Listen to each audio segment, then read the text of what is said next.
Hello and good morning everyone. I welcome you all at Eduverse IAS. I hope everyone is doing well.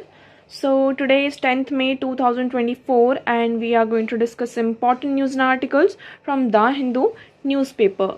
So let's see what important news we got today to discuss. But before starting the video, for PDF join Telegram channel Eduverse IAS. Link आपको description box में provided है. Make sure video को and तक देखें so that सारी important news आपकी यहाँ पर कवर हो. तो चलिए स्टार्ट करते हैं और देखते हैं आज हमें क्या क्या डिस्कस करना है.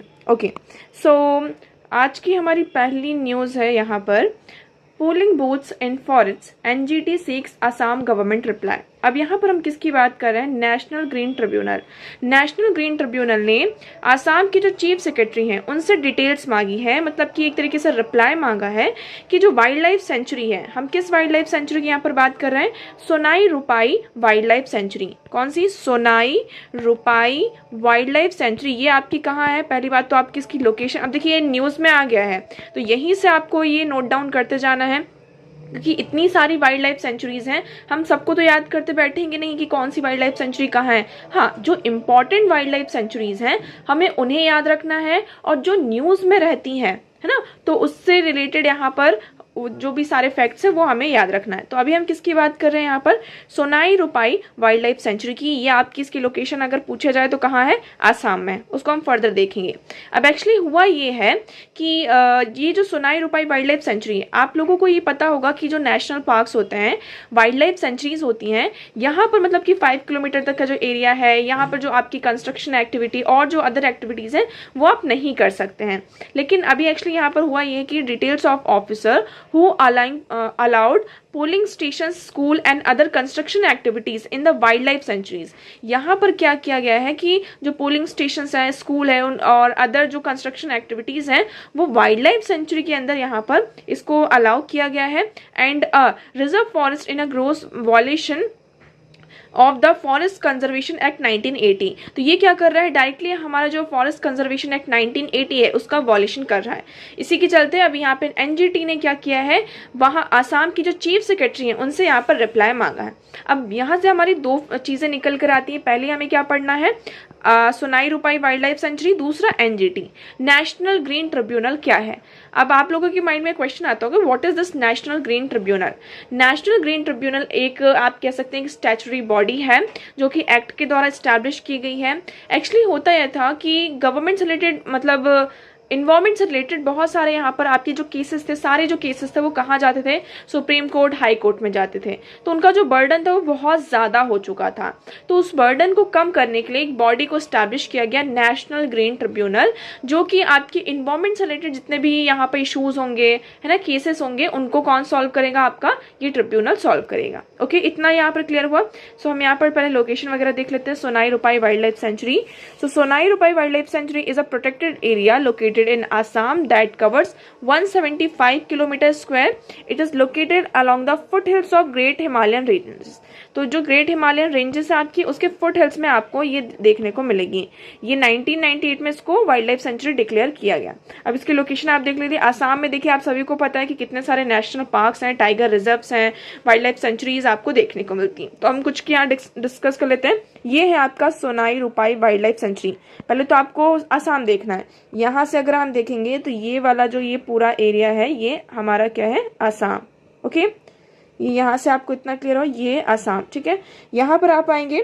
सो देखिए यहाँ पे है रायमोना नेशनल पार्क, मानस नेशनल पार्क, मानस टाइगर रिजर्व भी यही है. ओके, फिर आप देखेंगे इसके आगे थोड़ा सा जाएंगे तो ये आपको मिलेगा सोनाई रुपाई वाइल्ड लाइफ सेंचुरी. ये वाला जो पार्ट है ये क्या है आपका? सोनाई रुपाई वाइल्ड लाइफ सेंचुरी.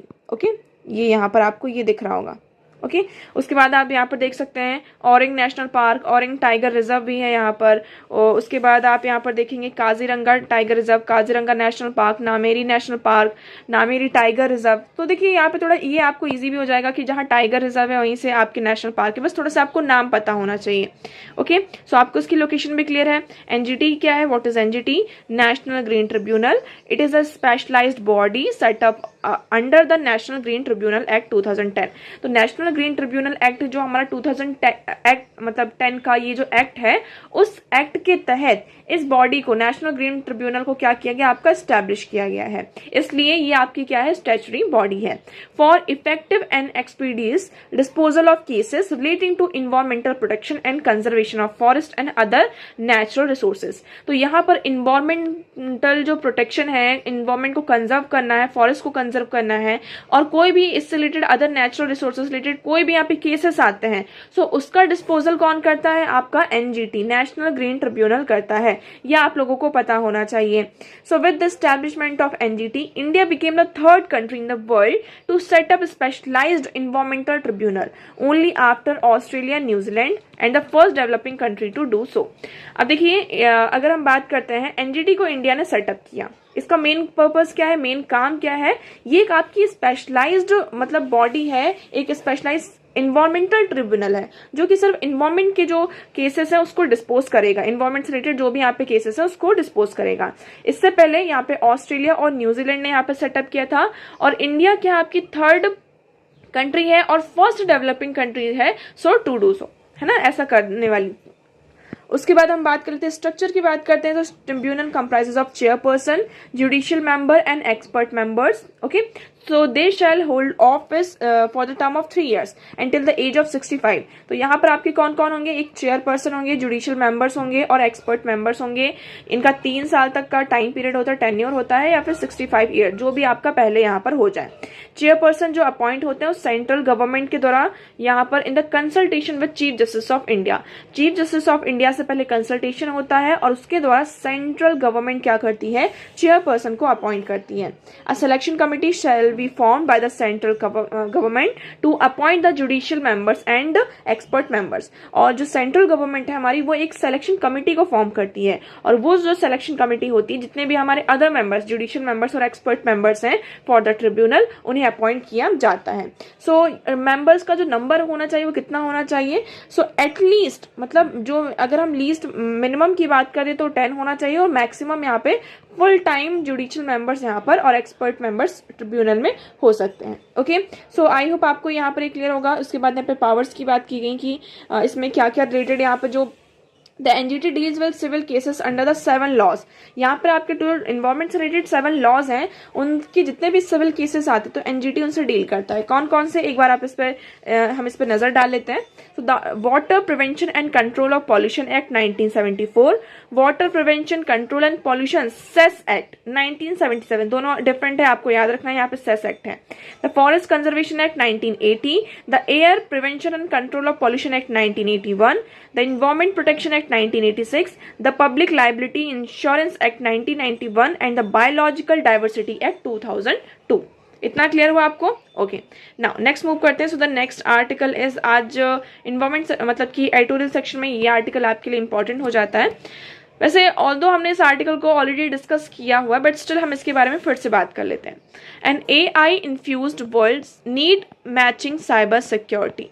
अब देखिए यहाँ पर धीरे धीरे हम किसकी तरफ आगे बढ़ते जा रहे हैं, आर्टिफिशियल इंटेलिजेंस की तरफ आगे बढ़ते जा रहे हैं। हर एक चीज में आप देख रहे हैं आर्टिफिशियल इंटेलिजेंस का हर जगह यूज हो रहा है, चाहे वो इलेक्शन हो या फिर आप किसी भी चीज में आप देख लीजिए, आपका हेल्थ है, वहां पर भी हम आर्टिफिशियल इंटेलिजेंस का यूज कर रहे हैं। एजुकेशन में हम आर्टिफिशियल इंटेलिजेंस का यूज कर रहे हैं। डेटा एनालिसिस में हम आर्टिफिशियल इंटेलिजेंस का यूज कर रहे हैं। ओके, गवर्नेंस में भी हम आर्टिफिशियल इंटेलिजेंस का यूज कर रहे हैं।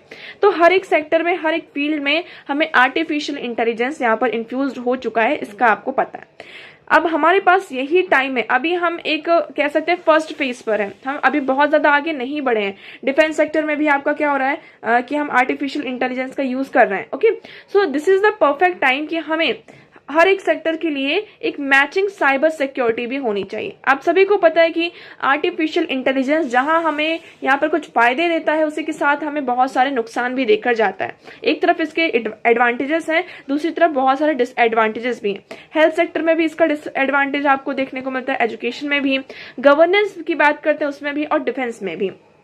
इंडिया की बात करते हैं, इंडिया का ये यहाँ पर ये मोटिव है कि हम क्या करेंगे, आर्टिफिशियल इंटेलिजेंस को ह्यूमैनिटी के लिए यूज करेंगे। हम आर्टिफिशियल इंटेलिजेंस को ह्यूमैनिटी के लिए यूज करेंगे। लेकिन आप कब तक इसको ह्यूमैनिटी के यूज कर सकते हैं? यहाँ पर बहुत सारे लोग ऐसे बैठे हुए हैं जिसका ये लोग जो क्या कर रहे हैं, इसका मिस यूज कर रहे हैं। हम यहाँ पे डीप फेक्स की बात करते हैं, है ना। डीप फेक्स में क्या होता है, आपका जो वॉइस क्लोनिंग की जाती है, यहाँ पे फेस जो है आपका चेंज कर दिया जाता है, तो ये होते हैं आपके डीप फेक्स। अब हम बेस्ट एग्जांपल आप ले सकते हैं, अभी जो इलेक्शन हो रहा है, तो इलेक्शन के टाइम पर हम आर्टिफिशियल इंटेलिजेंस का इतना ज्यादा यूज कर सकते हैं। लाइक हमने वॉइस क्लोनिंग करके कुछ वीडियो डाल दिया, या फिर किसी का दूसरा कोई भी यहाँ पे कैंडिडेट है उसका फेस यहाँ पर लगाकर हमने कोई वीडियो रिलीज कर दिया। इस तरीके के बहुत सारे वीडियोस आ भी चुके हैं, इससे आप लोगों ने यहाँ पर देखा ही होगा। ओके, सो ये हमने आर्टिफिशियल इंटेलिजेंस के बारे में देखा। सो सोफिस्टिकेटेड साइबर थ्रेट हमारे सामने है, बट अब इसके लिए हमें एक प्रॉपर सिक्योरिटी का भी एक मैकेनिज्म चाहिए।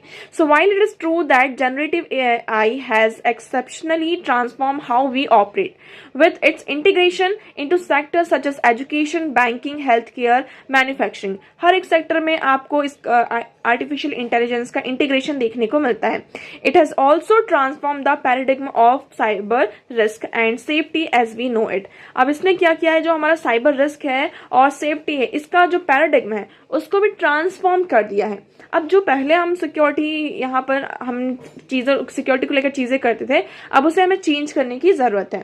So with the generative AI industry is projected to increase global GDP by as much $7 trillion to $10 trillion. यहाँ पर आर्टिफिशियल इंटेलिजेंस का यूज करके जो इंडस्ट्रीज हैं उनका ग्लोबल जीडीपी में भी उनका जो कॉन्ट्रीब्यूशन है, प्रोजेक्शन है, it is also rising. Okay, so AI solution such as chat GPT in November 2022 में चैट जीपीटी आपका आया था, है ना। तो ये एक विशियस साइकिल चल रही है किसके बीच में, एडवांटेजेस और डिसएडवांटेजेस के बीच में। ओके, मतलब कि जहां एक तरफ हमें एडवांटेजेस देखने को मिलते हैं, दूसरी तरफ हमें उसके डिसएडवांटेजेस भी देखने को मिलते हैं, और ये आपकी जो विशियस साइकिल है वो चल रही है। ओके, अभी तक यहाँ पे according to recently publish report there has been a 1265% increase in phishing incident emails along with 967% increase in the credentials phishing since the fourth quarter of 2022।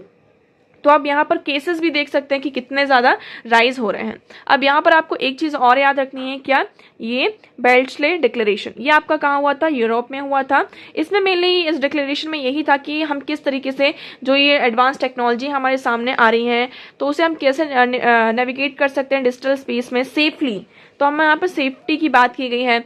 फिर उसके बाद यहाँ पर ये कहा गया कि world leaders to have initiated collaborative efforts to understand the potential catastrophic harm cause by the detrimental utilisation of AI. तो यहाँ पर बातचीत की गई कि जो आर्टिफिशियल इंटेलिजेंस है ना, इसका हम डेट्रीमेंटल इसकी क्या क्या पोटेंशियल हमें हार्म्स देखने को, मतलब कितना पोटेंशियल है कि हमें कितना हार्म पहुंचा सकता है। तो यहाँ पे एआई सेफ्टी एक तरीके से आप कह सकते हैं कि यहाँ पर एआई सेफ्टी समिट यहाँ ये पूरा हुआ था, जिसमें ये बेल्ट्सले डिक्लेरेशन साइन किया गया था। ठीक है, सो आई होप आपको यहाँ पर ये आर्टिकल पूरा क्लियर होगा, इसमें और ज़्यादा इतना कुछ भी नहीं है। तो आप एक चीज़ और यहाँ पर कर सकते हैं, इसका जो वे फॉरवर्ड की हम बात करते हैं, सबसे पहले हमें यहाँ पर क्या होनी चाहिए, डिजिटल अवेयरनेस। हमें सबसे ज़्यादा क्या करना है, डिजिटल अवेयरनेस को स्प्रेड करना है।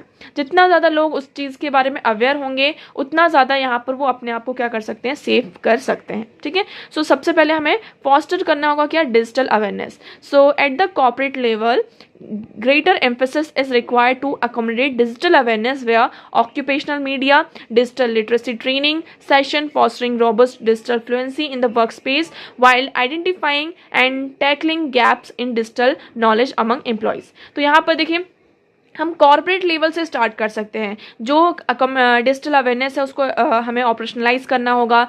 हम डिजिटल लिटरेसी जो ट्रेनिंग है वो उसके जो सेशंस हैं वो ले सकते हैं, जिससे कि डिजिटल फ्लुएंसी हमें देखने को मिल सके और जो भी यहाँ पर गैप्स हैं उसको फिल किया जा सके। I hope this one is clear. Okay, now the next article here is findings of EAC। EAC क्या है आपका, economic advisory council prime minister. Okay, economic advisory council to the prime minister, working paper being misreported says think tank. अब यहाँ पर बात की जा रही है किसकी, EACPM आपकी जो इकोनॉमिक एडवाइजरी काउंसिल है। अब देखिए, इन्होंने क्या किया है, एक रिपोर्ट निकाली है और इसमें ये कहा जा रहा है, जो बड़े बड़े थिंक टैंक्स हैं उन्होंने ये कहा है कि ये जो रिपोर्ट है वो मिस रिपोर्टेड है, इसमें ये जो चीज़ें हैं वो सही एक तरीके से नहीं है। सो ये क्या कह रहा है, successive censuses have shown that growth rate of Muslims is on the decline, the PFI said. यहाँ पर उन्होंने कहा, so population foundation of India, इसका नाम है population foundation of India, on Thursday night expressed deep concern about the media report misrepresenting that data set put out by the economic advisory council to the prime minister in recently published working paper on the share of religious minorities in 167 countries including India. तो यहाँ पर जो economic advisory council of prime minister है, ये जो body है, उन्होंने क्या किया है, 167 कंट्रीज, जो भी कंट्रीज हैं वहाँ का जो रिलीजियस माइनॉरिटीज़ है उस पर यहाँ पर वर्क कर रहे हैं। तो उन्होंने ये कहा, ये जो मतलब कि इनकी जो रिपोर्ट आई, आपको ऐसे समझना है, यहाँ पर जो EACPM की जो रिपोर्ट आई उसमें उन्होंने ये कहा है कि जो मुस्लिम्स हैं उनका जो नंबर है वो इंक्रीज हो रहा है एक तरीके से, है ना, और जो अदर रिलीजन्स हम देख रहे हैं उनका जो नंबर है धीरे धीरे यहाँ पर डिक्लाइन हो रहा है। 2015 से हमने यहाँ पर कब तक का डेटा लिया है, सॉरी 1950 से 2015 तक का पूरा हमने देखा है। तो उसमें हमें क्या समझ में आ रहा है कि जो मुस्लिम्स की पॉपुलेशन है वो इंक्रीज हो रही है, और बाकी जो आपके अदर रिलीजन्स हैं, लाइक हम बात कर लें सिख है, पारसी है, क्रिश्चियन है, हिंदूज हैं, उनका जो एक तरीके से वो जो नंबर है वो डिक्लाइन हो रहा है। तो इसी के चलते यहाँ पे जो पॉपुलेशन फाउंडेशन ऑफ इंडिया ने कहा है कि ये जो रिपोर्ट एक तरीके से है वो गलत बता रही।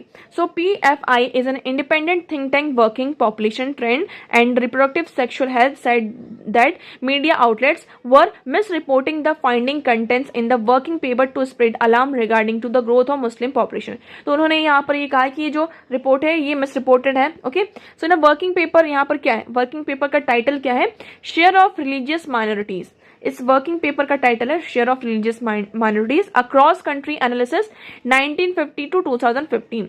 1950 से 2015 तक का पूरा एनालिसिस किया उन्होंने। पेपर में क्या कहा है देखिए, so the paper said that India, while the share in population of Muslims in increase 43.15%, Muslims का जो शेयर है इंडिया में अभी बात की जा रही है वो 43.15% आपका इंक्रीज हुआ है। हिंदू का जो पॉपुलेशन है वो 7.82% डिक्लाइन हुआ है। यहाँ पर adding that the 1950s Hindus का जो शेयर था वो 84.68% था, और 2015 में आप देखेंगे वो 78.06% है। इसी तरीके से सिमिलरली मुस्लिम्स का जो पॉपुलेशन हम 1950 की बात करते हैं उसमें 9.84% था, वो इंक्रीज होकर 14.09% हो चुका है। So the 2011 census had counted 96.63 crore Hindus, 79.8% of the population, and the 17.22 crore Muslims, 14.2% of the population at the time. तो यहाँ पर ये डेटा बताया। उसके बाद ये भी कहा जो क्रिश्चियंस हैं, सिख्स हैं, इवन जो पारसीज हैं, इनका भी जो है हमें डिक्लाइन देखने को मिल रहा है। आप देख सकते हैं कि देखिए share of decline by 7.82%, Hindu का, क्रिश्चियन का यहाँ पे डिक्लाइन हुआ 5.38%, सिख जो है उनका 68 और जो पारसीज हैं देखिए Parsis went down by 85%, Parsis का यहाँ पे 85% जो है पॉपुलेशन में डिक्लेरेशन देखने को मिला है। तो the media selective portrayal of data is an example of misrepresentation that ignores broader demographic trend.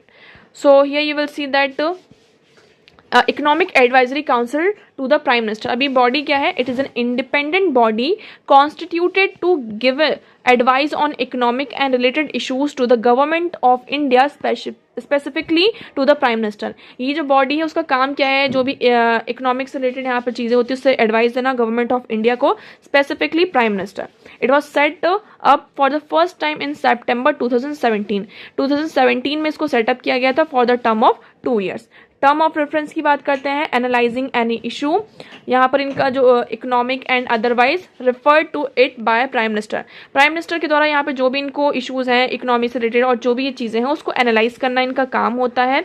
And it by prime minister and advising him there on addressing issues, macro economy importance and presenting views there on to the prime minister. तो इनका मतलब यही काम है कि economic macro economic की importance के लिए और जो भी यहाँ पे चीज़ें हैं उसमें एडवाइस करना और उस इशू को एड्रेस करना। कंपोजिशन की बात करते हैं, so it is headed by chairperson and consist of eminent economist as member. It is supported in its functions by team of officials and administrators। तो यहाँ पे जितने भी इसमें हम बात करते हैं चेयरपर्सन की तरह इसको हेड किया जाता है और जो भी यहाँ पे एमिनेंट इकोनॉमिस्ट होते हैं वो इसके इस कंपोजिशन के मतलब कि इस बॉडी के यहाँ पर काउंसिल के मेंबर होते हैं। So there is no fixed definition और the exact number of member and staff of the, तो इसमें कोई भी यहाँ पे एग्जैक्ट नंबर नहीं है कि इस बॉडी में इतने यहाँ पर मेंबर्स होने चाहिए। ओके, नाउ नेक्स्ट मूव करते हैं। So the next article here is US want supply weapons to Israel if it launches attack on Rafah, Biden. तो यहाँ पर हम बाइडेन जी का यहाँ पर आपका स्टेटमेंट आया है कि अगर इजराइल क्या करता है, रफा बॉर्डर पर अटैक लॉन्च करता है तो यहाँ पर यूएस क्या करेगा, कोई भी वेपन सप्लाई नहीं करेगा इजराइल को। इतना क्लियर हुआ। अब देखिए अभी ये तो चीज़ें चलती रहेंगी, आपको फिर से हम लोकेशन एक बार देख लेते हैं। सो ये है आपका रफा क्रॉसिंग। देखिए पहले यहाँ पर देखेंगे ये इजराइल है। ओके, इजराइल में आप सभी को पता है ये वाला जो पार्ट है ये क्या है, गाजा है और ये आपका वेस्ट बैंक है। ठीक है, तो यहाँ पे गाजा की जो बॉर्डर है आप देखेंगे एक तो मेडिटेरियन सी के साथ लग रही है, ये आपका मेडिटेरियन सी है, और जो थोड़ा सा यहाँ पे जो बॉर्डर है आप इसमें देखेंगे आपको क्लियर दिखाई देगा ये रफा बॉर्डर, ये इजिप्ट के साथ यहाँ पे बॉर्डर को शेयर करता है। तो यहाँ पर इजराइल ने कहा कि हम क्या करेंगे, अटैक करेंगे। लेकिन अभी बाइडेन साहब का यहाँ पर स्टेटमेंट ये आया है कि अगर इजराइल रफा बॉर्डर पर अटैक लॉन्च करता है तो यूएस यहाँ पर कोई भी वेपन सप्लाई नहीं करेगा, किसको, इजराइल को। इतना क्लियर हुआ। ओके, नाउ ये थोड़ा सा बस आपके लिए अपडेट था। नेक्स्ट है आपका China's aircraft carrier Fujian completes 8 day sea trial. अब यहाँ पर हम किसकी बात करें, चाइना की एयरक्राफ्ट कैरियर की। अब पहले तो आपको ये पता होना चाहिए कि एयरक्राफ्ट कैरियर क्या होता है, what is aircraft carrier. Okay, aircraft carrier मतलब आप ऐसा कह सकते हैं, आप ये हमारा सी है, समंदर है, ठीक है, समुद्र है ये आपका। अब यहाँ पर हमने क्या किया है, एक कैरियर बनाया जिसमें जो हमारे एयरक्राफ्ट्स होते हैं, है ना, जो आपके फाइटिंग एयरक्राफ्ट्स होते हैं, फाइटर जेट्स और एयरक्राफ्ट्स होते हैं, वो क्या कर सके, उनको लैंड होना होता है ना, तो वो लैंड यहाँ पर कर सकें आसानी से और यहाँ से टेक ओवर भी कर सकें। तो इसलिए आप कह सकते हैं एक छोटा सा ऐसा पार्ट है, छोटा नहीं कहेंगे मतलब बड़ा ही होता है ये काफ़ी, लेकिन हमारे एक छोटा सा लैंड का पार्ट, लेकिन हमने इसको तरीके से बिल्ड किया है, तो ये आपका एयरक्राफ्ट होता है। इतना क्लियर हुआ, जो कि एयरक्राफ्ट को कैरी कर सकता है on a sea, that is why they are called aircraft carrier. ये एयरक्राफ्ट यहाँ से क्या कर सकते हैं, इजिली टेक ओवर कर सकते हैं, मतलब टेक ऑफ कर सकते हैं और यहाँ पर टेक ऑफ कर सकते हैं। ठीक है, सो इतना क्लियर हुआ। अब यहाँ पे चाइना का ये जो थर्ड एयरक्राफ्ट है, आप लोगों को बता दिया जाए, ये चाइना का जो फुजियान है, उसने अभी यहाँ पे सी में ट्रायल चल रहा था, 8 डे का ट्रायल था और उसको यहाँ पे कंप्लीट कर लिया है। तो China's third aircraft Fujian has successfully completed its 8-day maiden sea trial. Fujian is an 80,000-ton supercrafted with electromagnetic catapults for launching aircrafts, making China the second country after the US to be field a super carrier with this technology after US. अभी तक US और Russia के पास ऐसे aircraft थे, लेकिन अब यहाँ पर चाइना सेकंड कंट्री बन चुका है जिसके पास ऐसा सुपर कैरियर और इतनी अच्छी टेक्नोलॉजी वाला एयरक्राफ्ट है। So during the sea trial the aircraft carrier tested its propulsion electric system. तो इसमें सारी चीज़ों जो उसका पूरा सिस्टम था उसको यहाँ पर टेस्ट किया गया। क्या इंडिया के पास भी एयरक्राफ्ट हैं, तो हाँ इंडिया के पास भी हैं। सो देखिए हमारा जो INS विक्रमादित्य, तो अब बात करते हैं Indian navy currently operate 2 aircraft. हमारे पास अभी 2 एयरक्राफ्ट हैं। एक जो है आपका रशियन कैरियर है INS विक्रमादित्य, मतलब रशिया का यहाँ पर उनका यूज किया हुआ आप कह सकते हैं, लेकिन हमने उसको पूरा अच्छे से मॉडिफाई किया, सारी चीजें की और हम अभी इसको यूज कर रहे हैं, जिसको 2013 में कमीशन किया गया था। उसके बाद हमारा जो इंडिजीनियसली डिजाइन एयरक्राफ्ट है हमने बिल्ड किया है, जिसका नाम है INS विक्रांत। क्या नाम है आपका, INS Vikrant, commission in September 2022। Okay, so it is the second half of the last year the Indian Navy has moved the case for a second indigenous aircraft carrier, a repeated Vikrant-like carrier which has been approved by the Defense Procurement Board last September। तो अभी हम यहाँ पर बात करें कि हम जैसे कि INS विक्रांत हमारा जो इंडिजीनियसली बिल्ड है, ऐसा ही हम और एयरक्राफ्ट यहाँ पर क्या करने जाएंगे, बनाएंगे। अभी यहाँ पे जो डिफेंस प्रोक्योरमेंट बोर्ड है उसकी तरफ से यहाँ पे अप्रूवल सारी चीजें मिल चुकी हैं। ओके, सो इन क्या चाइना के पास इससे अलावा भी कोई एयरक्राफ्ट हैं? तो हाँ, यहाँ पर है। सो ये जो फुजियान है वो चाइना का थर्ड एयरक्राफ्ट कैरियर है after the Liaoning and Shandong vessels. Okay, तो देखिए यहाँ पर आपका उनका जो टाइप 1 है चाइना का शैंडोंग एक है, और लियानिंग, ये 2 एयरक्राफ्ट है। उसके बाद तीसरा उनका कौन सा है? फुजियान। ओके, तो आप यहाँ पे पिक्चर देख सकते हैं। फुजियान एक्चुअली यहाँ पे चाइना में एक सिटी है, आप कह सकते हैं स्टेट है, उसका नाम है। तो देखिए इस तरीके से ये फुजियान, इसकी लोकेशन आप यहाँ पर देख सकते हैं। तो उसी के बेसिस पर यहाँ पे इस एयरक्राफ्ट कैरियर का नाम रखा गया। इस कैरियर की देखिए यहाँ से जो एयरक्राफ्ट है यहाँ से टेक ओवर भी कर सकते हैं, है ना, और यहाँ पर आ भी सकते हैं, कुछ टाइम के लिए रेस्ट भी कर सकते हैं। सो इससे क्या होता है, इसका बेनिफिट क्या होगा, मतलब हम क्यों इस टेक्नोलॉजी को यहाँ पर इतना ज़्यादा इस पर फोकस कर रहे हैं, इसको आगे बढ़ाने की बात कर रहे हैं। सो इससे क्या होता है, आप कहीं पर भी सी एरिया पर जा रही है, कोई जैसे इंडियन ओशन है, पैसिफिक ओशन है, जिस कंट्री के ऊपर आपको अटैक करना है, आप इस कैरियर को लेकर जाइए और वहां पर आप इसको स्टैब्लिश कर दीजिए। ठीक है, अब आपके पास ये है कि आप उस कंट्री के ऊपर थोड़ा सा क्या एक डेटरेंस क्रिएट हो जाएगा, एक डर पैदा हो जाएगा कि हाँ ये एयरक्राफ्ट कैरियर है, कभी भी यहाँ पर हम एयरक्राफ्ट से क्या कर सकते हैं, अटैक कर सकते हैं। ओके, तो ये आपको क्लियर हुआ यहाँ पर। ओके, सो आज के लिए इतना ही। आई होप आपको सारी चीज़ें यहाँ पर क्लियर होंगी, बट स्टिल अगर आपको कोई डाउट है तो आप कमेंट सेक्शन में कमेंट करके पूछ सकते हैं। आज का वीडियो कैसा लगा एक बार कमेंट सेक्शन में ज़रूर बताइएगा। अगर वीडियो पसंद आया हो तो वीडियो को लाइक करना, चैनल को सब्सक्राइब एंड शेयर करना ना भूलें। So that's for all today. Thank you so much for discussion.